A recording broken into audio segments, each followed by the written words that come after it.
Bonjour à tous et bienvenue dans cette nouvelle vidéo. Donc on se retrouve ici sur la 14e et on va venir voir comment intégrer et analyser les actifs immobiliers dans O2S. Donc l'objectif va être d'avoir une vision complète du patrimoine du client au-delà donc des comptes financiers. Et donc pour ça on va se rendre directement sur notre client. Puis on va aller dans tout parcourir et dans la partie patrimoine on va sélectionner actifs passifs. Donc une fois qu'on est là, on voit donc qu'on a l'ensemble de nos actifs non financiers, de nos actifs financiers, du passif et donc évidemment du patrimoine. Donc ici on a une répartition du patrimoine total, mais on peut aussi avoir la répartition uniquement des avoirs financiers. Bon, ici du coup c'est pas ce qui nous intéresse, on va rester sur patrimoine total et on peut aussi changer la vue et mettre en anneau, 3D, camembert, etc. Donc concernant l'immobilier, donc on va retrouver nos immobiliers dans les actifs non financiers et on a en premier donc les biens d'usage. Donc les biens d'usage ça va être tout ce qui est résidence principale, terrain, etc. Et donc pour venir en ajouter un, on va appuyer directement sur le plus juste ici et venir donc choisir ce qui correspond. Donc on a la nature du bien, donc résidence principale, secondaire, terrain ou autre bien d'usage, le libellé, la valeur estimée du bien, le propriétaire, sachant qu'il peut y avoir deux propriétaires dans le cas d'un couple par exemple, donc comme juste ici, et donc le mode de détention, donc si on est sur une pleine propriété, nue propriété ou usufruit. Ensuite on a donc le détail de nos biens d'usage en appuyant juste ici sur la flèche où on voit donc la résidence principale et la maison des parents. Ensuite, on a donc les immobiliers de rapport. Donc ici, on va venir faire exactement la même chose pour en ajouter un.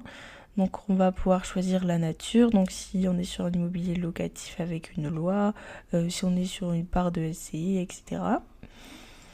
Ensuite, on a à nouveau le libellé, la valeur estimée et le propriétaire et le mode de détention. Donc c'est ici exactement la même chose.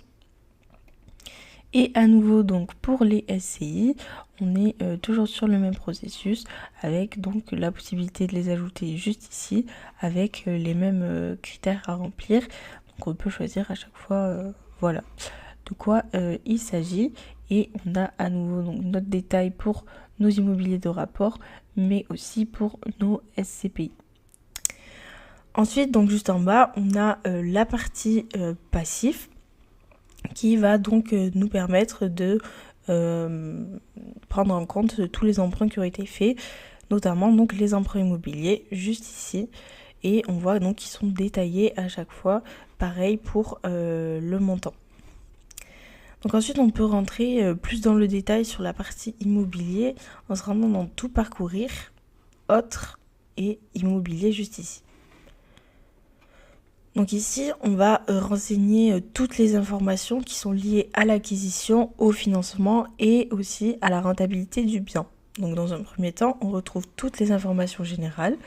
Donc on a la désignation, le type d'immeuble, le propriétaire, etc.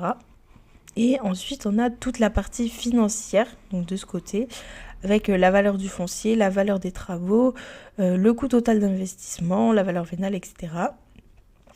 Et on va aussi pouvoir renseigner les revenus et les charges. Ça va nous permettre d'avoir une vision immédiate de la rentabilité. Donc pour ça, on se rend juste dans cette partie et il suffit donc de renseigner le montant des revenus, si on veut le faire par an, par mois, par trimestre, etc. Et donc avec notre pourcentage. On a toujours la possibilité d'ajouter une note juste ici.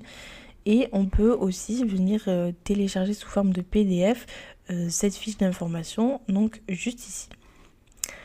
Ensuite, on a l'onglet acquisition. Donc ici, on va retrouver tous les intervenants qui sont liés au projet. Donc concrètement, on peut y renseigner le promoteur, le notaire, l'expert comptable ou encore le gestionnaire du bien. Donc l'objectif de cet onglet, c'est pas juste administratif, mais ça nous permet de centraliser tous les contacts autour de l'opération pour faciliter le suivi du dossier dans le temps. Donc voilà pour cette vidéo. Donc on a pu avoir une vision globale qui permet ensuite de faire un conseil pertinent et cohérent. Et dans la prochaine vidéo, donc nous verrons comment synchroniser avec Big Expert.